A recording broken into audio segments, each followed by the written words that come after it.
This physical world that we're also involved with is 0.000001 of reality. That's really small. My name's Annabella Wood, and I'm a very curious human being. What if our mind, our brain, this cellular matter, the current science says where our thinking takes place, what if this is nothing but a transceiver? The pyramid was breathing with us. It was amazing. The boulders were estimated between 60 and 80 tons apiece. The wall just went on and on and on. It stood about 25 feet high. And in it was the spaceship. If you wish to understand the universe, think of energy, frequency, and vibration. We are space-time.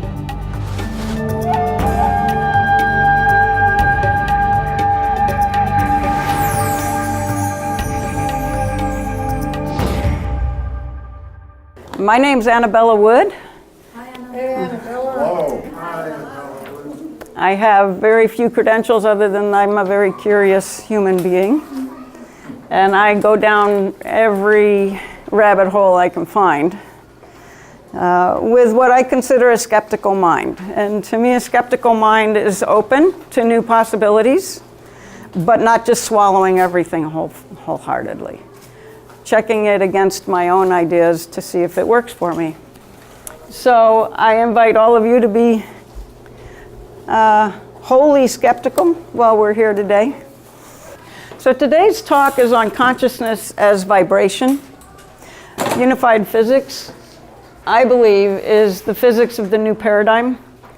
We are, I think everyone here is fully aware that we're entering a new way of living on Earth. And as many are interested, we're also looking at leaving Earth in a wonderful and loving manner. It might be one of the kindest things we can do for our mother, Gaia, to relieve a lot of the pressure and strain of having to keep all of us happy and healthy and all of these things that she's worked so hard to do. So one of the ways that it was explained to me by Nassim Haramein, references are on there. He's the head of the Resonance Science Foundation, is that Gaia is like a nest, right? The nest in the tree, and we're all the little babies in the nest. Well, we've got so many babies in the nest that the nest is soiling, and mama can't bring enough food to us, and all of these other things. It's time for us to learn how to fly. And when he says fly, we're talking about moving out into the universe in various different ways. And one of the, I think, first steps in looking that way is to really take a good look at our science and find out if it's accurate, if it's inaccurate. Our current scientific paradigm falls far short of explaining what we here all know is taking place all the time, such as mental communications, non-local healings, psychic readings. I mean, everything we're studying in the room over here is not covered by our current science. Plus, there are a lot of other questions, like current science, by their calculations, our universe should be shrinking back in on itself at this point. And yet it's expanded. It's not only expanding, but it's accelerating in how quickly it's expanding. It's expanding more quickly all the time. And we can feel this, you and I feel this in the form of time speed up. It's celestial speed up. Space and time is the same dimension. So in the universal way, our universe is speeding up in its expansion. We experience that in our way as time speed up. Every year that goes by, it seems to be shorter than the one before. Right? So all of this took a new look at science. So what if our current scientific paradigm was actually based on non-facts? What if the physical world was actually a combination of vibration and frequency? Consciousness working with vibration and frequency. What if Om that beautiful background sound in the whole universe? What if that's the sound of creation? What if that's actually how Adam appeared on Earth, or whatever your metaphor would be? What if our mind, our brain, this cellular matter, the current science says where our thinking takes place? What if this is nothing but a transceiver? What if it sends signals out into consciousness, which is all of space-time is consciousness, and then consciousness responds with impulses, and our brain picks that up and gives it to us in the form of a thought? What if that is what our brain actually does, rather than creating the thought itself? What if we actually were one? What if me, when I say me, I'm actually talking about everyone out here? Have you ever heard the song, "You Are My Projection"? It never made a hit because it was a little too close to the truth, right? But it's by a guy, and he says, you know, I'll be Superman and you can be my, whatever the Superman's girlfriend's name was. Yeah, you be Lois Lane, I'll be Superman, and we'll have a real good time if you'll be my projection, right? And it talks about, in a very comical manner, how each of us brings about what we see as the physical world. I had the experience today of walking through the Expo and thinking, wow, there's so many people here. Right? And I walked up to somebody and we started talking, and he said, how do we get more people involved? There just aren't enough people here. And it just brought home, it's our projection. We're both looking at the same number of people. What am I projecting? Now, it's just not mine alone, and we'll get into that. It's mine mixed with everybody else's. It's a cumulative projection, right? And so one of the great things that we're going to be finding out is if I don't like what I call the collective consciousness of the day, as I move my consciousness into a different space, not only am I building the new space by joining that, but I'm helping to weaken the group consciousness by leaving that. So it's the most powerful way that I can combat what I see as a collective consciousness that I don't like. So rather than going out and saying, what can I do out here in the world to fix it? Well, that's all in here. That's all an inside job. So let's look at how all of this works. What does any of that have to do with spaceships, and the Great Pyramids, and other wonderful ancient things? Well, we'll be finding all this out. To work on what is the material world, what is this physical world, what are my hands made of, right? What are my hands made of?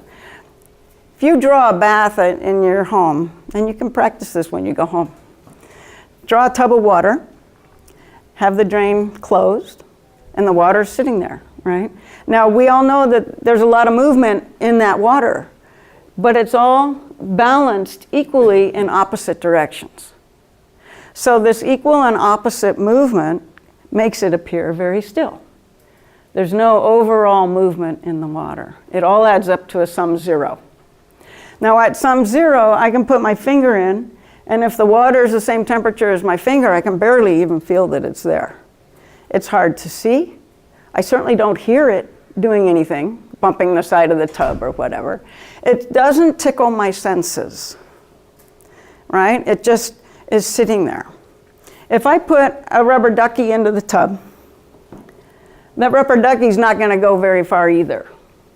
He's going to sit wherever I put him until I move him somewhere else. But he's not going to be moving from the water, because the water itself doesn't have a consensus in what direction to move. And that consensus, that's the big deal here. Once I pull the drain, I create a vacuum under that part of the tub. A density gradient is what it's called in the new science. So I have a vacuum here, and the water falls into the vacuum. When that happens, we get a lot of water molecules all moving in the same direction together. This is coherent movement. And when that water moves in a coherent fashion, you don't need all the water in the tub to do that. You just need a little bit to do that. And when you do, you can see the water. Right? Remember before, you couldn't really see the water? You can hear the water, right? It makes a sound. If you put your finger in that vortex right there, you will feel it touching your skin and your finger. And your senses will engage with the water that's moving coherently. Now over here on the far side of the tub, the rubber ducky's still sitting pretty still. And you still have no engagement with your senses on the far side of the tub. It only happens where the gradient is. All right, so it actually changes the properties of the water to get it moving coherently. So here we have water that's sitting still, and here we have water that's moving coherently. Look at the difference just in the physical appearance of those two. It's a huge difference. And yet, is that water? It's still water. There's nothing but water there, air, but you've got water and air here too. It's just that there's coherent movement in the water molecules. And it completely changes the physical properties of the water. Go to the beach. Surfing is a great example of this. You go to the beach, right? And if you're out there, these guys way out in the back, they look a little bit like whales or something moving around, but they're sitting on their surfboards waiting for the wave, right? They're not moving much, they're talking to each other. The water's, I wouldn't call it very dangerous at that point, right? But if you come up and you stand right there and where the little waves are coming in, say the baby beach, if you lay yourself down, it would actually roll you up and down on the sand. And that's because the water molecules are what? They're moving coherently, right? And with the wave function. So then you get out and you catch a wave, right? Now a lot is happening because you've got a lot of water molecules moving coherently. They can do a lot of work. They can hold you up on your surfboard. They can push you forward. Loud noises now, right? Loud noises, lots of pressure on your skin, huge sensory perception. In fact, while I'm talking about this, are any of you feeling any of this? Mm-hmm. Yeah, it's amazing because, and we'll tie it back in, it's all consciousness. So once you've had the experience, you can bring that experience with you anywhere you go, which is really cool, right? So there's a big wave. There's somebody surfing inside that wave. That's like super cool, right? That's a high experience. There is so many water molecules moving in unison right here, coherently moving. A completely different experience than when they're sitting on their surfboard trying to catch a wave, right? Very different. And yet it's only water molecules. It's the same set of ingredients, but they're doing something very different. The dolphins know all about this, right? They've been surfing forever. Body surfing. I'm from the LA area. We do a lot of body surfing out there. And I learned as a pretty small kid that body surfing can hurt. All right, you get in the wrong part of that wave, and when you hit that sand, the wave keeps hitting you. And all of a sudden, this water that's so peaceful and so beautiful and so lovely, you feel like it's trying to kill you, right? And you just go, oh man. This is a professional surfer. He's a national champion body surfer. And he got bent out of shape on a wave, right? He caught the wrong part of this water. This was 3 seconds before he died. When he hit the sand, he broke his neck and then got spun and twisted to where there was just, coherent movement of a very safe anything. When the molecules move coherently, it really changes the physical aspects of that material. And it happens all over the place. light. All right, and here we have ambient light. I'm not afraid of this light. It's not going to burn me. It's not going to hurt me. It's not going to etch numbers in my cheek. But if we take these photons and we get a high concentration of them and we put them in a laser beam that's directed and intentional, not only would it burn holes in my skin, it burns holes in metal. It can cut metal. It can cut anything, wood, plastic, anything, and it's nothing but photons. But the photons are what? They're moving in a coherent direction with each other in unison. And all of a sudden, the physical properties of the light are very, very different. It can work for good or bad. Here in industry, the laser's doing something desired. What was it in Star Trek? They had the lasers. You could kill people with them, right? Everything from a light little prick to a stun to knock them out to kill them. All depending on the volume of how many of these things you get going all in one time, moving together. This also happens in tornadoes where the air that we breathe, that we enjoy, that sustains us, the molecules start moving coherently. Turns into a funnel cloud of vortex, just like the one in your drain. And it can kill you easily. If you get in the wrong place there, all bets are off, right? And what was that movie? Helen Hunt was in it, Storm Chaser, whatever. What is it? Twister. Something like that, yeah. And they were storm chasers, and they had this one scene where there's a cow that goes up in the sky in the funnel cloud, right? And he's going around, whoa, you know, he's having a bad day, I think. This is just air, right? It's the same stuff that was there 10 minutes ago. Just that stuff is working a little bit differently, right? All right, so space-time, go back to here. Space-time, that's my little picture for space-time. How would one ever draw space-time? Space-time is something that Albert Einstein first thought up. And it is the combination of the space between us and other celestial bodies and time. So Nassim, who is my main teacher at this point, Nassim said time can't exist if there's no memory, because it's memory that keeps time. So he actually refers to it as space memory. And one of the ways that he explains the speed up of space memory is the more we learn, the more that memory fills up. And it's one reason time is speeding up so quickly now. If you look at the curve of knowledge on Earth, like 1 million years ago, it took 500,000 years to double the knowledge, right? And then, I don't know, but the increments shortened and shortened until this year.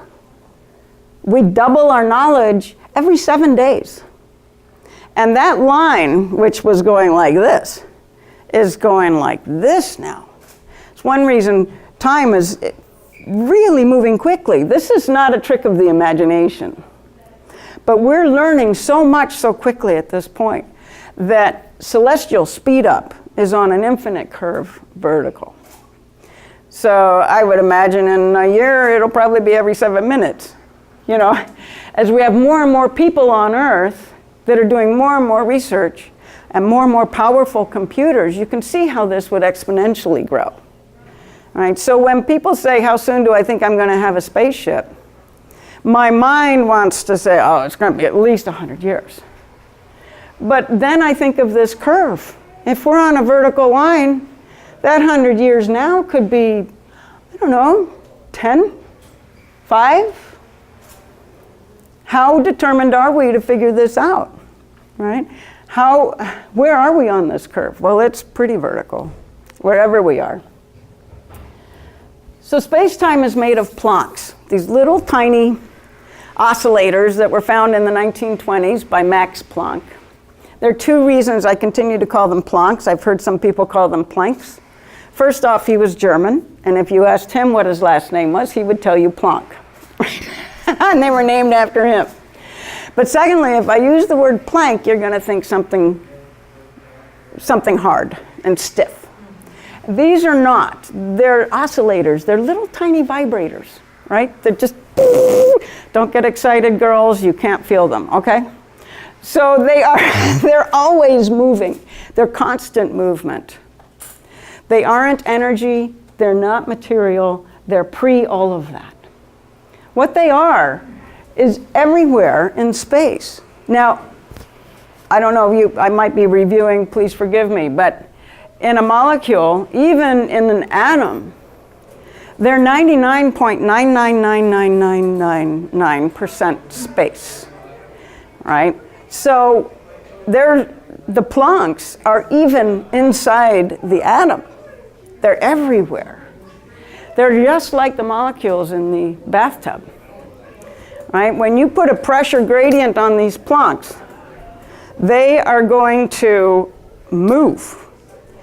And when they move in a coherent fashion, they start to spin in that funnel cloud that we saw in the bathtub.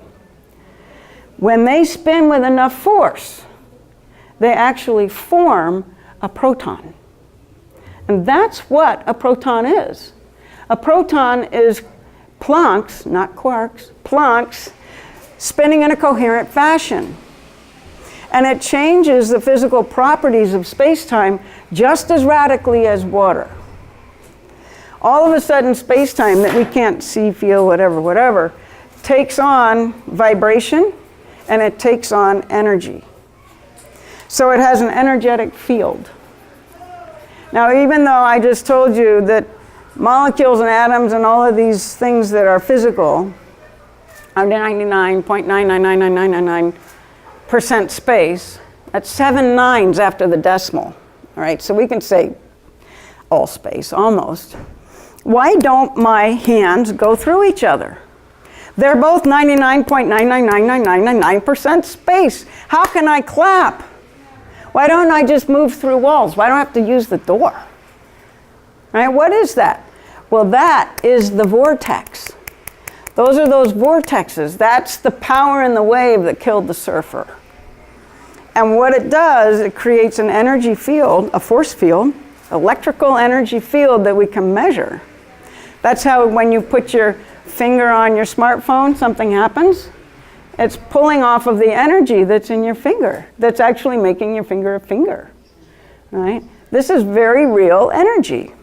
And the energy fields hit each other and stop each other from passing through. And that's what gives us the physical world. I'll go one step deeper. That's what gives us the illusion of the physical world. This physical world that we're also involved with is 0.00001 of reality. That's really small. Now there's another interesting statistic that I learned in Bryn Mawr in the physics department. I was doing a little job with the neurophysicist there. And he said that our neurons, we have 3 kinds: motor, sensory, and neuron to neuron, right? And what they do is they're little communicators, and they have 2 ends. One end of every neuron is with another neuron somewhere in the spinal cord, the brain. We now know also heart and gut have neuron cells in them, brain cells in them. So, but the other one either goes to another neuron, those are your neuron to neuron, that would be as in imagination, because they're not in any communication with the outside world. We have the motor neurons where this, that I think is my brain, tells my finger to move and it goes, all right? That's a motor neuron that makes that happen. Sensory neuron is the one that can feel things. Like, ooh, you're warm. You could do a little healing right now, darling. All right, she's got very hot hands. Ooh, nice. All right. So those are sensory neurons, okay? So what percentage of our neurons do you think have anything to do with sensory or motor? These are the 2 that work with the outside physical world. What do you think that percentage is? Just yell out a number. What percentage? I 1/3 of the 0.0. Okay. Other guesses? Ah, shy crowd. Okay. It's exactly the same ratio. Okay. So if you add up motor and sensory, which are the ones that have to do with the physical world, they are 0.000001 of our neural system. That makes sense, doesn't it? All the rest is neuron to neuron. All the rest is me and me making it up. 99.999999% of my experience is me making it up. Now, some of this happens. Stuff happens. It does. Then we give it importance, right? That's the imagination. We say, we need more people here. We need to get this movement rolling. Really? What am I doing in my mind? How is my imagination working to do that? I can run out here and bring you to the Expo, right? That'll be 0.000001 of the solution. And yet that's where I'm putting so much of my energy and focus. 99% of the solution lies with me seeing and understanding. We are that supreme being. We are space-time. We are the Plancks moving coherently. These Plancks are so small that when we receive a thought, the transmitter, right? We receive the thought and we attach a belief to it. These are the neuron to neuron parts of our brain. We attach a belief to it, we push it out into space-time, and it leaves an imprint on the quarks. Quarks don't exist, by the way. All right, quarks. There's a whole nother story about quarks, not part of today's talk. But go out and on the Plancks, right? Just like this boat's going over the water.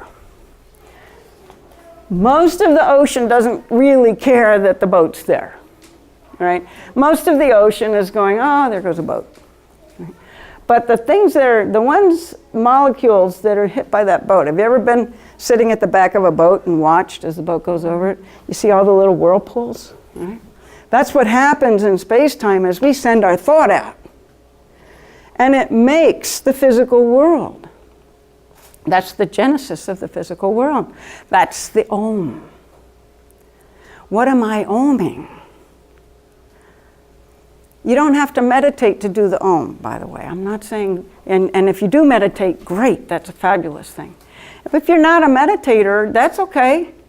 Your consciousness, your thinking is your meditation. So am I conscious of my consciousness? Or is my subconscious running this? And believe me, I'm not saying I get this. I mean, I get this. It's still here. Part of it's fallen down. The more the better. That's what I say. The more the merrier here, right? But it's up to me to check the thoughts. And, you know, I have a handy business and I have customers, and sometimes they're really great, and sometimes they're not really great. Right? I can spend the whole day all by myself painting a room, yelling at somebody. And I'll be in a really bad mood by the end of the day. The room gets painted. But what's the consciousness that I've put out? How has my life experience been affected? Very poorly, right? Because I was undisciplined. I didn't take the time to say, oh, there she goes again. Watch her fly, you know? Watch her fly. Or maybe I could just step back and go, ooh, yeah, there she goes again. Come home, sweetheart. And when I come home, it's always to love. That's the truth of it. It's always to coherence. The universe is conniving for life. We didn't start this thing. We didn't make the earth spin. We didn't conceive of the blade of grass. Science can't even tell us how that blade of grass grows yet. They have parts of it, but where's the life part, right? When we die, they don't even know what we are, but we lose 21 ounces? Grams, 21 grams, thank you. We lose a small amount of weight. What is that? Right? Science can't tell us that. But we know it exists, especially here in this area.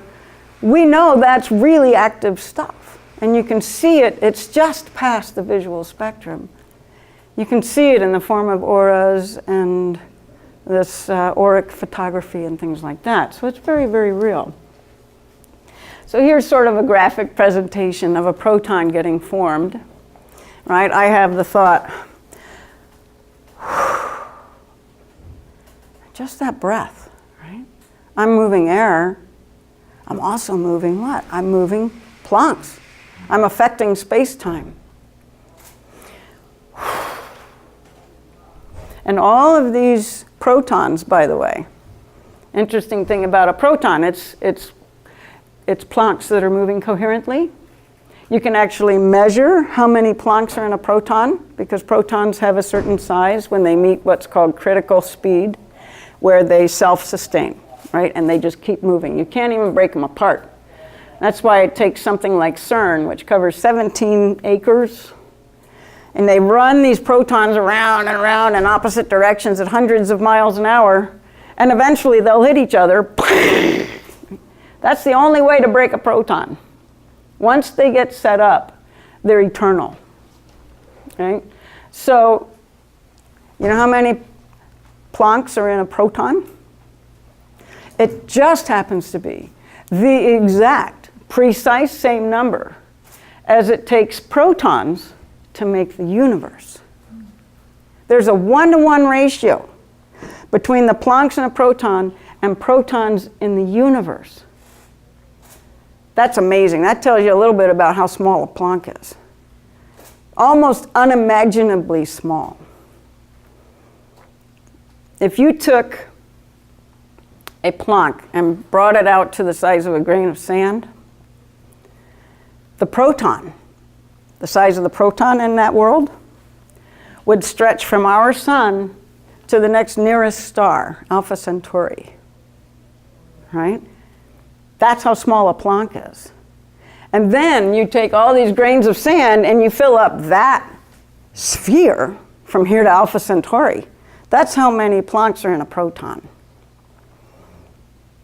Huge. But what that tells us, I don't think this is coincidence, that there's that 1-to-1 ratio of Planck's in a proton to protons in the universe.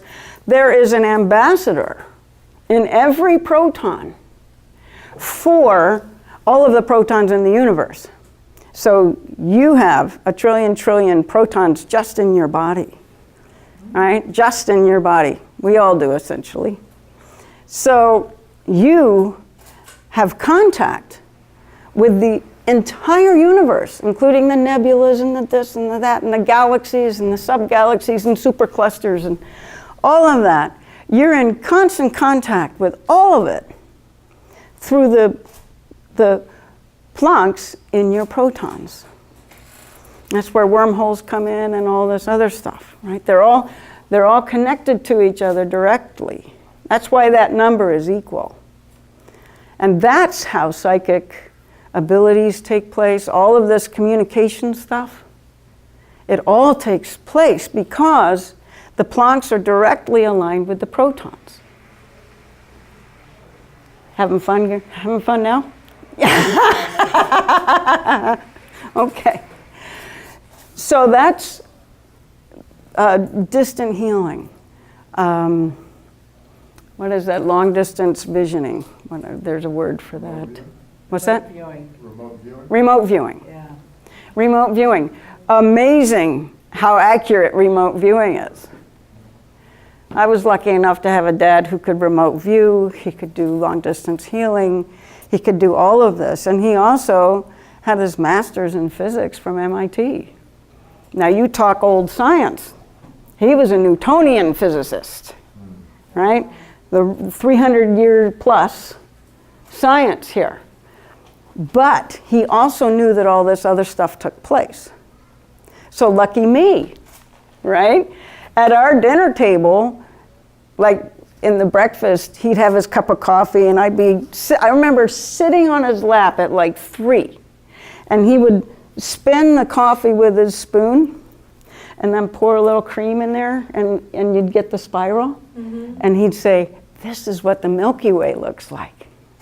And he taught me the Milky Way was our galaxy, and that's what it looks like. I mean, this is where I grew up.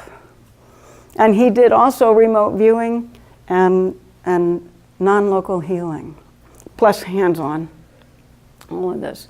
So as a scientist, he kept notes. And I fortunately have a copy of his notepads. And you can see where he talks about his different healings, all of this. Some people his healings took. All right, there were some people that he never had to work on again. They were one and done. And some people, it would work. They'd call him up, "Oh, I feel much better." And then 2 weeks later, they call him back and go, "It didn't stay." And he talks about in his notes, he would talk to the person, "So, what did you think on? What did you do?" All of this stuff. And he would notice a repeating pattern in that person. It showed up as the healing. So I'm way off my talk. I love talking about my dad. So, all right. So 1 Planck to the proton for every proton in the universe. That is all about holographics, entanglement. All of these kinds of things are explained right there. Once again, just I love the water analogy with this. Black hole, does that also look like the shape of a black hole? It sure is. That's exactly what a proton is. It is a small black hole, very, very small black hole. That's why it's perpetual. It feeds itself with the Plancks. Now, our old science says everything goes in and nothing comes out, right? Well, that's half right. Everything goes in.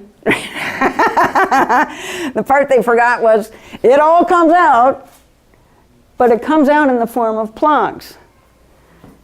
These black holes take the old physical form and crush it back into the Plancks and spew it out the small end at great pressure, if we're talking the big galactic black holes. And that they keep on. They are the alpha and the omega. They are Shiva. They're the whole thing. They're the regenerators of everything physical. So they just take the old and make the new.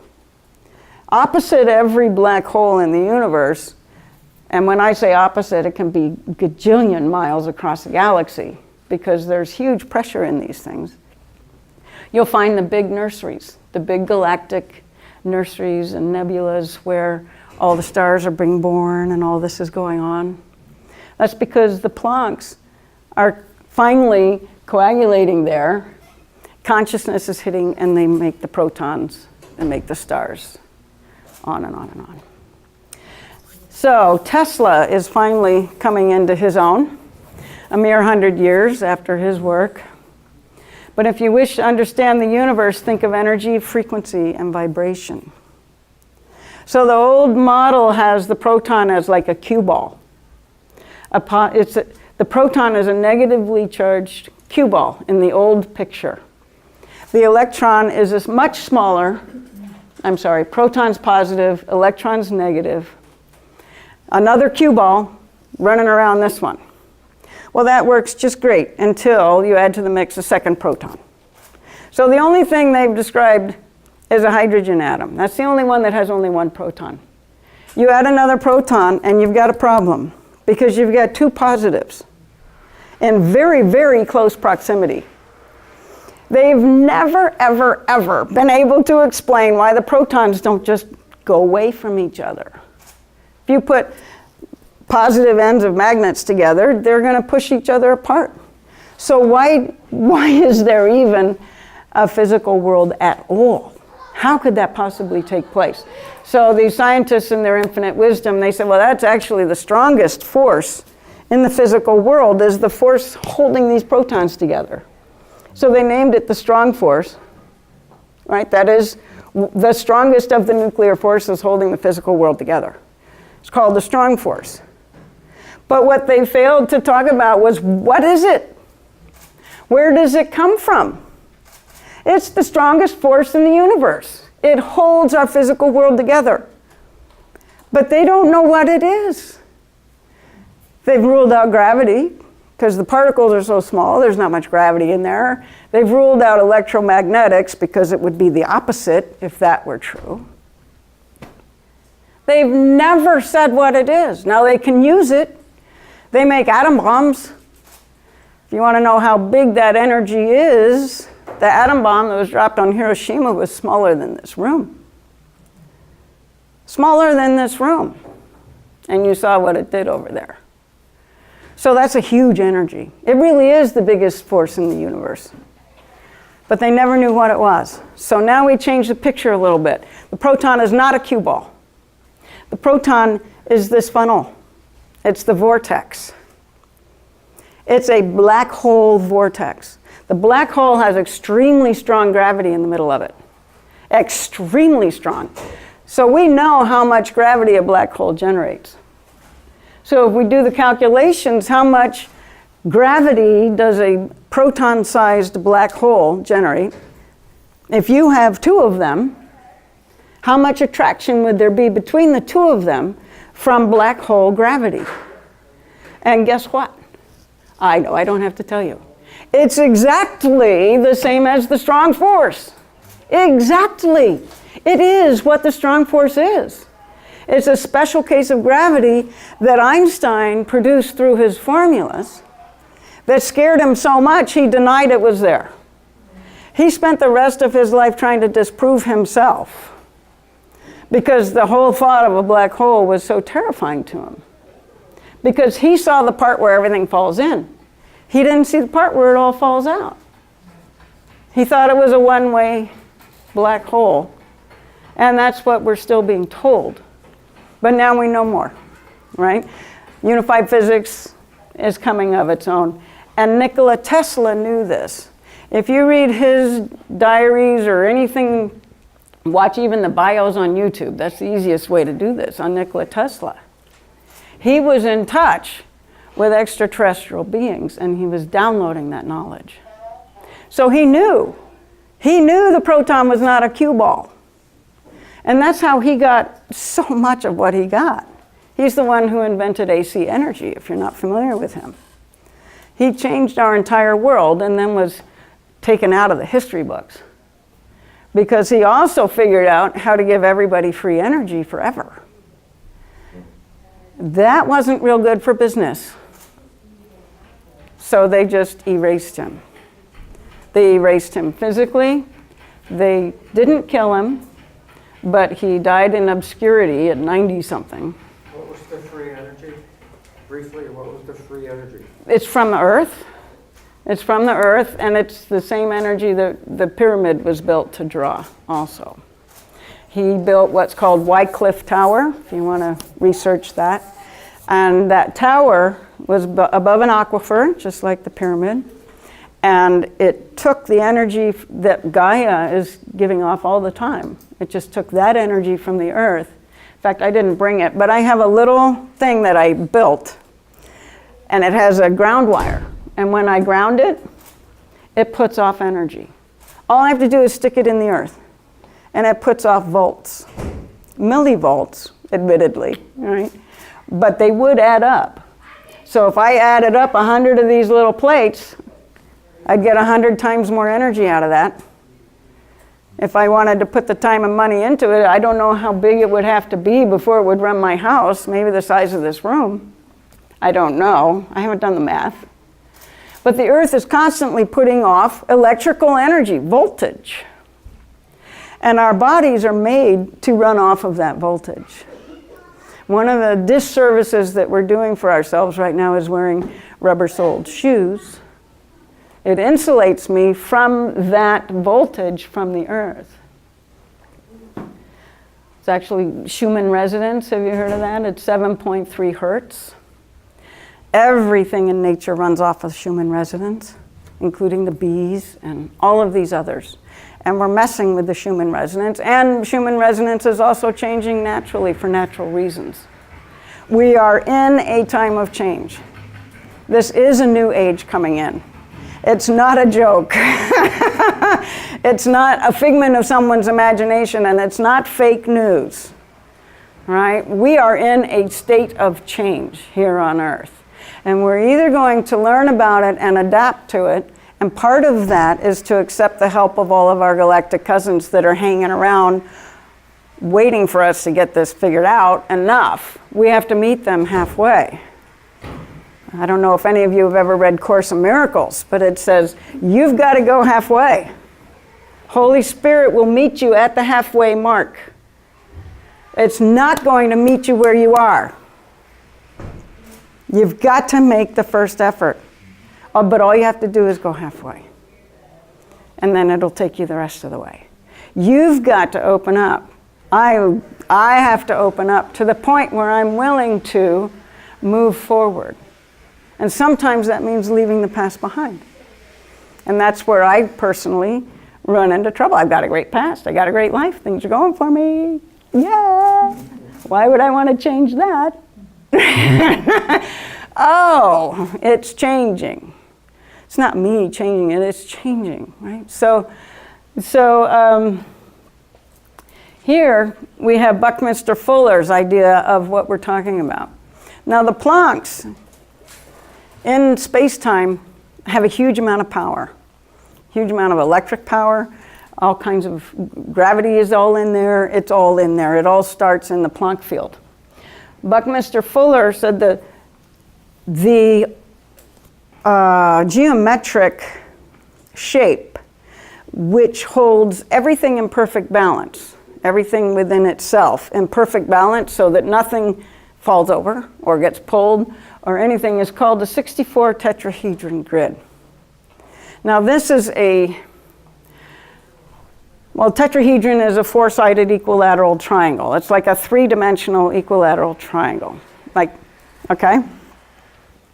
If you put 64 of those guys together, face to face to face to face to face, so that there's nothing in between any of them, it would take 64 of them before the pattern would repeat. But then when it does, you could put two 64s together and they would all meet perfectly. You could put forever and forever and forever, and this is a repeating pattern. Buckminster Fuller says this is how the Plancks are held in space-time. 64 tetrahedron grid, because there's so much power in those Plancks that if they fall out of balance, the whole thing would just implode on itself. And it's not, right? So it is in balance. If you take the 64 tetrahedron grid and shine a light through it, and made it two-dimensional, what you would have is the flower of life. And that's where the flower of life in sacred geometry. That's what that pattern is. That's the pattern of space-time. Those are the Plancks in space-time and how they're being held. That's really cool, right? And then when you think about how old is the flower of life, that gets really interesting. This is a picture of the flower of life etched on the Osirian temple in Egypt. It's etched on, by the way, just coincidentally, an 80-ton rock that's standing on end, clearly having been built somewhere and brought into the temple, and it's part of an archway.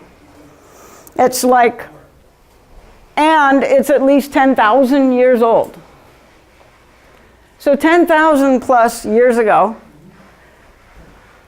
they were messing with 80-ton rocks, picking them up and building with them like we do a brick. And they were drawing a flower of life. They were drawing the pattern of Plancks in space-time. Did you see that? 10,000 years ago. You saw 10,000 years ago. Oh, I was probably there. I was the one that put it on there. No, I'm just kidding. No, absolutely not. But what's also interesting is we can't figure out how they were etched on there, right? It's not a laser, it's a different color on the rock. It's not in relief, it's in color. It's over 10,000 years old. It's been through 1 million floods. It was buried under sand until they dug it out, and there it is. It's like, what did they do? They must have done something to change the molecular structure of that piece of rock right there so that it would still be here to speak to us 10,000 years later when we're finally ready to listen. Because we really need this information, because everything's changing. There's our little blue jewel. I love the Earth out there. Now, the Earth is probably round, right? We sort of believe this, the Earth is round, right? You can see pictures of it, the pictures from the lunar modules, all these things. The Earth is round, right? But it used to be that everyone thought the Earth was flat. They still do? There are some who. I wouldn't say everybody. We'll just let that be whatever it is, and they can think that. But they probably are not real eager to get on a boat and travel from here to China. Because if you think the Earth is flat, that would be a real dangerous thing to do. Because at some point, if the Earth is flat, your boat's going to fall off the edge of the Earth and you're gone. Right? It would be over, done. Of course, I don't know how they explain that there's still water in the oceans with a flat Earth. They would probably drain pretty quickly. I don't know. It is beyond me, right? But most of us, though, in our daily lives, don't really consider the Earth round. I mean, if someone asks us, we say it's round. But I don't take the curvature of the Earth into account when I get in my car to drive somewhere. I see a flat picture, right? And I drive there. My working model is flat Earth. And that's okay. It works. It's much easier, right? Now the pilots, they see it a little differently. Merchant Marine, they see it a little different. They have to take into account the curvature of the Earth. I don't, all right? So most of the time, I'm not thinking of black hole protons when I think about the physical world. I'm not thinking about, if I just meditate enough and I got the frequency of my fingers to match perfectly, they would pass right through each other. Because my fingers are nothing but vibration and energy. And 0.000001 of vortexes. But those vortexes cover the rest of everything. Just like that wave killed that surfer. They changed the game. They're serious. They're very serious about this physical world. And they're real game changers. So if I'm going to get in my spaceship, that's mine, by the way. Isn't it pretty? I'm going to have a girl spaceship. It's going to be real pretty. So if I'm going to get in my spaceship and I want to travel, I would probably do really well to know if it's flat or round, what it's made of, how can I fuel this thing, right? And do I really need much fuel? Somebody on Earth knew how to control gravity. And they showed it to us over and over and over again. Every continent has super huge stuff that's built into a man-made structure that was really old before cranes were around. Somehow they built this thing, right? So there is a way to mess with gravity, clearly. And if you think about it, gravity is what holds all of the material world together. So if you can mess with gravity, you're messing with the physical existence. So I think that's one reason we haven't figured it out yet, because when we do, the whole physical paradigm could shift. So we need to grow up a little, right? But we're really close to finding it, very close. So this particular picture, one of my favorites, this is called Deep Space. It's a commercial photograph, obviously. That was taken by a bunch of scientists that wanted to prove that there was a black spot in the night sky. There was a place where there was nothing in the universe. So they picked a spot that everybody agreed they'd never seen any light come out of. And they trained a camera on it through a telescope, and they left it there for a week. And they came back and they found this, teeming with life, teeming. There is nowhere that life is not taking place. So the old paradigm is that the world is constantly moving toward what? Entropy, chaos, right? Maxwell Smart, that guy was brilliant, whoever made that show, right? It was chaos versus control, right? Chaos and control, Maxwell Smart. If you guys haven't seen it, you should check it out on Nickelodeon. Get smart. So Maxwell Smart worked for control, and chaos kept getting in his way. And the old scientific paradigm is that everything falls apart. And if we look at our physical world here on Earth, we hold this belief so true that everything we build does fall apart if we don't put energy into it in the form of maintenance. I mean, look at your houses, your cars, our bodies.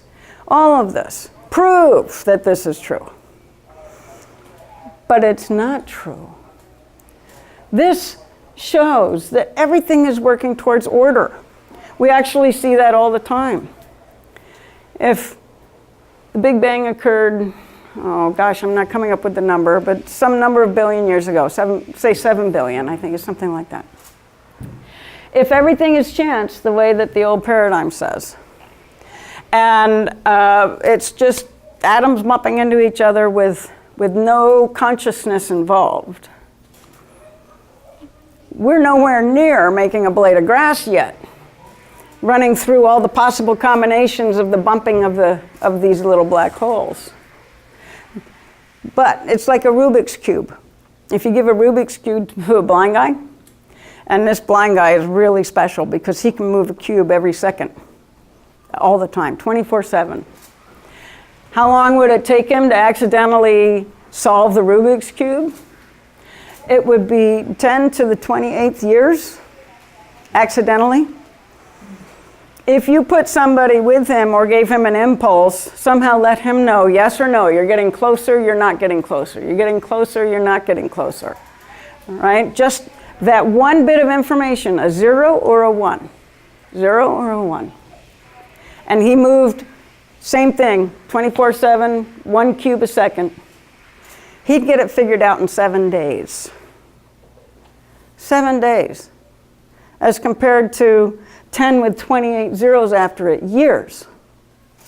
Now, in 7 billion years, or whatever that number is, it's not quite accurate, but something around there, in 7 billion years of our universe, we not only have a blade of grass, because our universe is working through this 10 with the 28 zeros. So you can imagine, and a blade of grass is much more difficult than a Rubik's Cube.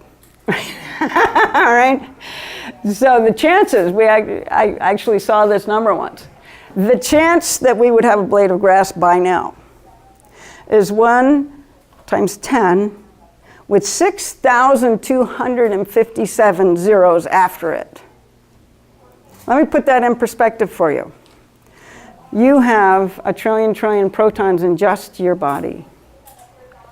The entire universe has 10 with 28 zeros after it. I'm sorry, let me get this right. 10 with 58 zeros after it, of protons. 10 with 58 zeros after it. That includes all of these guys. That includes everything material that we can measure, including energy too. Everything except for the dark matter and type energy is 10 to the 58th. The odds that this happened by accident is 10 with 6,000 zeros after it. And every extra zero is 10 times less likely. So, I mean, not likely. But if you give it that one feedback, that one yes, no, then all of a sudden that number comes right down to where we are for the human being. So somewhere there's a feedback loop in this system with the Plancks. Somewhere there's consciousness, and consciousness loves life. And so it's constantly working towards order. It's constantly helping Maxwell Smart in control, right? One of my favorite pictures from NASA, they call that the snow angel. It's one of those birthplaces of stars. My guess is if they followed that directly across the universe, they would find a black hole, big cosmic black hole somewhere, bringing the Plancks in for that. This is Nassim Haramein in Egypt. We're getting ready to go out into the pyramids. Now, in space-time, there's all this power in the Plancks, right? This is what Tesla was picking up on. We're right now working on what's called Overunity Machines. Have you heard of that? Overunity Machines, perpetual energy machines, zero-point energy machines. This is the zero-point energy, all right, is in space-time. It's the Plancks in space-time. So how much energy is in 1 cubic centimeter, like a sugar cube, of empty space? It's a lot, all right? It's a lot. So 1 sugar cube of empty space, one way to look at it is how long could you power the Earth with the energy in 1 cubic centimeter of space? And you do the math. And out pops 10 to the, with 87 zeros after it, years. At our current rate of using energy. So that's right. How do they measure that? I mean, Well, because you can measure the strong force and you can measure forces. And we know how much energy each Planck is holding, and we know how much space it takes, which is not much, right? And so in 1 cubic centimeter of space, there is 10 with 93 zeros after it of Plancks. Now these huge numbers are almost meaningless. Every extra zero is 10 times bigger than the one before. So 10 to the 93rd is 10 times 10 to the 92nd, and yet it doesn't sound like much more to me, right? But it's 10 times bigger. So remember I said in the whole universe there are 10 to the 58 protons? We've got more than double that Plancks in 1 cubic centimeter. In every cubic centimeter. This is huge amounts of energy. Huge energy. There are actually people on Earth, we're taking this energy in all the time. It's within us, right? Because it's 99.99999% of who we are. So as we breathe in air, we get the oxygen, we get all the stuff. All of that's right. I'm not saying that old science is all wrong. It's not all wrong. At best, it's incomplete. And sometimes it's absolutely wrong. But sometimes it's just not complete. So when we breathe, we take in oxygen, and the oxygen makes our blood turn red and all that, right? But we're also taking in, oh my God, how many cubic centimeters of this energy? Our body is doing its own, it's not exactly photosynthesis, it's more like Planck synthesis. But it's doing its own energy conversion from space-time, from the space memory. There are people in the world that don't even use food anymore because they've found this out, breatharians. They live on what's called prana or chi or whatever these are. I'm not saying go out and stop eating and hope you'll survive, because if you don't know how to do it, it can get a little rough in there. Right? But it is something learnable, and you can Google it and attach to the right person and learn how to live strictly off of space memory. And that'd be pretty cool. I would like. So anyway, that's how much energy is in the Earth. So this is a picture of the 64 tetrahedron grid. And because it's perfectly balanced, all of that energy doesn't just blow everything up and we're done. Right? This is the same thing in 2 dimensions with straight lines. This with curved lines is the same thing as the flower of life. Okay? That's where sacred geometry comes from. The foo dog here, the foo dog in the Forbidden City in Beijing, China, The forbidden city and he guards the forbidden temple. He guards the secret of life, which is the forbidden temple in Beijing. The forbidden temple was built between 1406 and 1420. So we'll say early 15th century. If you look carefully at this foo dog, he looks pretty scary, right? What's under his paw? Right there under his paw is a 3D flower of life. That's where he's protecting the secret of life, is right there. It's the 3D flower of life. And you can see it all over the internet. You can go to China and see it in person, whatever you want to do. They knew that in 1420 or earlier. This is not new information. This is information that's gotten, who knows what, forgotten through the years. So we're just bringing it back up. Now I have a new author that I'm crazy about. Her name's Sonia Barrett. Sonia Barrett is just a regular everyday person who went through a hard time in her life. And something that some of us have had, a divorce. She went through a divorce and had to bring up her kid by herself. Traumatic event. But somehow she used that when she was going through that dark night of her soul. You don't look too impressed. But somehow she downloaded amazing insights. And she wrote them down, right? She wrote them down. As they came in, she wrote them down. And she wrote a book called The Holographic Canvas. I referenced it on here. And in it, she said, all expressions of life exist based on a variation of frequencies and patterns, unfolding from a boundless procession of energy. She doesn't know unified physics. She didn't when she wrote this. She's getting that same truth. Unified physics doesn't have the copyright on any of this information. It's not the only place you can get it. It's coming through in all kinds of ways at this point. Through the spiritual realm, you've got Course in Miracles, The Way of Mastery, all of these, the I Ching. I mean, even the old books were based on a lot of good stuff, right?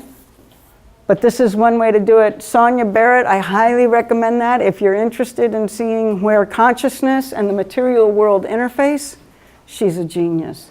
So, now, ancient Egypt. I went to Egypt and had a great time there with the Resonance Science Foundation. Ancient Egypt here, this is from the days of the pharaohs. Now, I don't know about you. I wish this were a little bigger, but that looks a lot like a spaceship to me. All right? Now, a year after Egypt, we went to Peru. I don't have that picture with me, but there was this great big wall at Sacsayhuacan in Peru that the boulders were estimated between 60 and 80 tons apiece. The wall just went on and on and on. It stood about 25 feet high. And in it was that. In it was the spaceship, where it even had the antenna coming out the top with a small, thin stone going this way. It had a rounded stone here. It had the skirts and it had the legs. And it was built with multi-ton boulders into this wall. And it was built in such a way, they also had a puma's paw, they had the serpent, they had all kinds of things in this wall. It was amazing. And the rocks were put together such that you couldn't get a piece of paper in between them. Even on the curved surfaces, some of these multi-ton rocks came around the corner. Still no spaces. The entire wall had no spaces. And it was built, once again, right around the time of the pyramids, probably, right? About the time of Machu Picchu was probably put together. So they were at least visited. So here's Egypt, there's the Sphinx, a couple of pyramids behind him. Now the Sphinx is actually a piece of bedrock in the Giza Plateau. The artist that made the Sphinx, which is now being dated back to about 25 to 50,000 years ago. The further down they dig, they're finding all kinds of more clues of erosion, yada, yada, yada. Not part of today's discussion, but the number is now between 15 and 50,000 years ago. So they said, oh, we're gonna make a Sphinx here, right? And they start digging out around the Sphinx, sort of like Mount Rushmore, right? The statue is bedrock from the mountain. The Sphinx is bedrock from the Giza Plateau. What's wild about this bedrock is that when they pulled the rocks out from around the Sphinx to give it relief, they pulled out 100-ton rocks. The rocks were 100 tons apiece. And they cut them along the sides of the Sphinx. They cut them, brought them out, and they placed them over in what's called the Temple of the Kings, Valley of the Kings. And they placed them over there. Now, first off, why would anyone deal in a 100-ton rock unless it was the most efficient way to get the job done? Right? We use bricks. Girls use red bricks, boys use cinder blocks. Okay, stereotyping. But we use what's convenient for us and the most efficient, right? They used 100-ton rocks. Now, not only did they dig up 100-ton rocks, you can see lines and all of this, everything in the Sphinx. The rocks were pulled away from the Sphinx. The Sphinx wasn't built somewhere and brought there, all right? These are the rocks that they pulled out from around the Sphinx. If you'll notice, they stacked them 3 high. They stacked these 100-ton rocks into walls 3 high. They're way bigger than humans. This is Nassim. He's as tall as the first one. This whole thing, all the way from that crack, all the way down to about here, I didn't even get it in the picture, is one boulder. It's one rock. So clearly these guys had a handle on gravity. Remember gravity? Gravity is what holds protons together. It's what keeps the molecular structure in place. You mess with gravity, you can mess with anything, right? And everything. Here, this is a rock on the top. That's a rock on the bottom. That's the line between the two. This is what we're talking about when we say, you can't get anything in between these rocks. They are perfectly molded together. So my own personal opinion is through gravity and all of that, they just made them soft. Since the gravity is what holds something together, makes it hard. And these, by the way, are rose quartz. On the hardness scale from 0 to 10, they sit right around 8. They're some of the hardest rocks on Earth. So they sure didn't, as the Egyptologists would want us to think, use copper chisels to do this. It didn't happen that way. All right? So here's another picture of these rocks. Now, these rocks used to be perfectly square, but there's been all kinds of weathering and all of this on them. Plus, they had a limestone casing around them. That's why we're thinking now almost 50,000 years ago was when they were done, because that's how long it would take in Egypt to get that much weathering on a piece of granite. That's a long time. Sort of like Buddha saying that well, if an eagle has a silk handkerchief and flies along and touches the mountain with the handkerchief, eventually the mountain will be gone. That's sort of what's going on here. Eventually the rock is disappearing. A lot of eagles. A lot of eagles with a lot of silkies, right? Now, so we've been looking at gravity control making things lighter. They also made things heavier. There were shafts in the Giza Plateau where somebody had taken a rock and sunk it 200 feet down into the ground. So anyway, they took the rock and they sank it down into the ground 200 feet into the Giza Plateau, making a perfect shaft exactly the size of the rock, and you can see the rock at the bottom. So they not only made stuff light, they could make it heavy. They had total control over gravity. So we're going to have to go past Egypt. Lots of great stuff in there.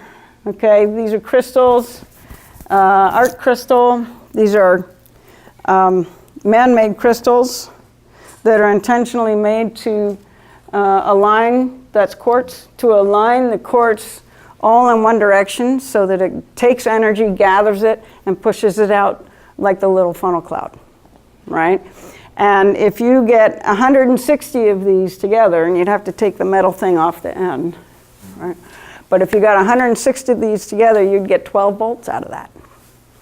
That's a little power generator right there. All right.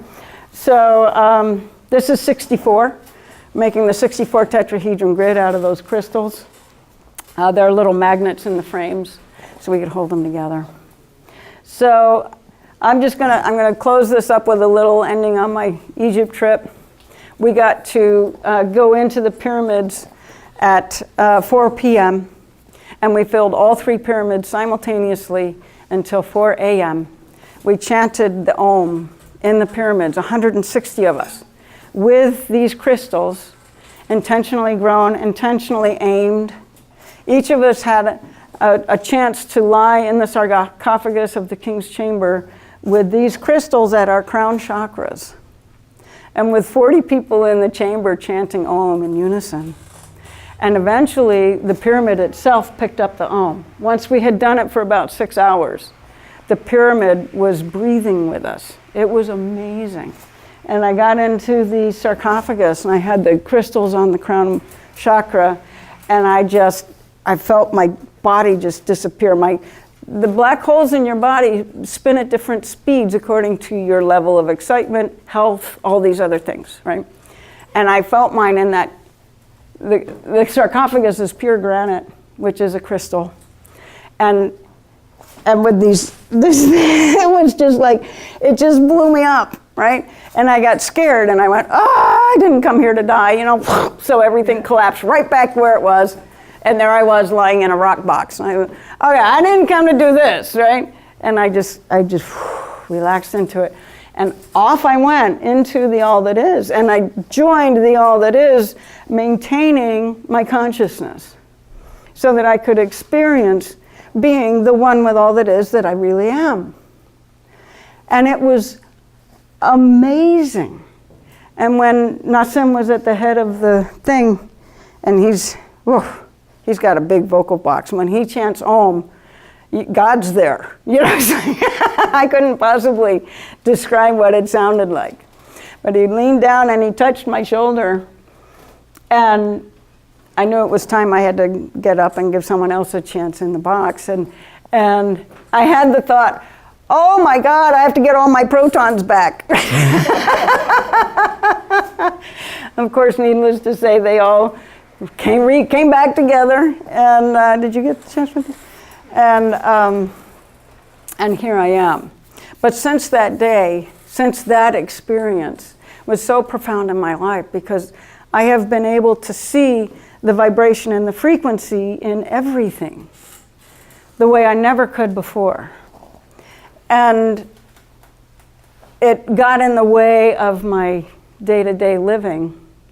I tried to maintain it, and it was a very high speed, very high hertz that was going on in my body. And I tried to bring it to Pennsylvania with me, and it really clashed with day-to-day living here. And my wife, after about 2 weeks, said, I'm afraid that you're going to cost me my friends. And I thought to myself, do I have the right to do that? You know, that really isn't my place, right? It really isn't. So I asked myself to maintain the memory and to rejoin this life. This is the experience I came into. This is what I came to live. But now I'm able to do that from a whole different perspective than I did before. So that is my presentation, yes? Do you mind sharing what went over Garrett's when you guys were there? Or is that Yeah, no, well, a couple of things happened while we were in there. We heard the story. I heard the story. I didn't see it myself. I wasn't out there at the time. But there were people outside the pyramids and in the pyramids. And a host, I'll just give you the short version because we're so out of time. but a host of over 100 lights that they thought were stars, but they were moving in unison together, and they were going, hey, look at the stars are moving. Whoa, that's cool, right? And they were meditating after their experience in the chamber, and all of a sudden the lights came down and hovered over the pyramids, right? And we had set the intention to get in touch with the builders of the pyramids when we left. That was our group's intention on this night. And so the lights hovered over the pyramids for however long, and then they were gone. But everybody that experienced that was left with the same message of, we hear you, we're glad to see you, and we will help you, and we'll be back. Now, at the same time, it just so happens that the Russian satellite picked up electrical anomalies on the Giza Plateau that night. And they got in touch with the Egyptian Board of Antiquities and said, what are you doing on the plateau tonight? Right, thinking they had a weapons test or something going on there, right? And then they got in touch with us because we were the ones that were in the pyramids. And it's like, yeah, this is real. I personally believe that Om created the universe. Okay, more questions? One more time, if you can repeat yourself. You said that there was a moment after Om, you were all doing when you become part of one. All that is, yeah. All that is. How can you just describe to us one more time? What that feels like? And what it feels like, exactly. It's identityless. It's very loving. It wasn't in your mind. I don't think it was in my mind. I don't think so. I really do believe that the Plancks became the main characters again rather than the protons. I don't know how to explain it. I felt very peaceful, felt very safe, felt fully understood. First time in my life I've ever felt fully understood, and felt like I understood. And it was okay. I had no resistance to it once I got over the fear, right? That first time out, it was so unfamiliar. I went, I want my body back. Okay, here. Oh, no. Maybe later. Right now I want to do that. And I was given the second chance. And I'm really, really glad. More people felt like you? Yeah, that was actually the average experience. Yeah. Almost everybody in the group felt that. Thank you. 160 of us. In that particular... In our group. In our group that night. Yeah, went into... That's one reason I think that the vibrations were so powerful. Because we were 160 strong. Remember the coherence that we started with? Yes. This is coherent consciousness. Right? So we were enjoying coherent consciousness. So that was why all that talk about coherence, right? Our consciousness can make that much difference in the world. We can change the world overnight if we decided to. And we don't need everybody on earth to do it. Just the amount in the drain of a bathtub, right? Just us, just me. I'm 99.99999% of my world anyway. So thank you very much.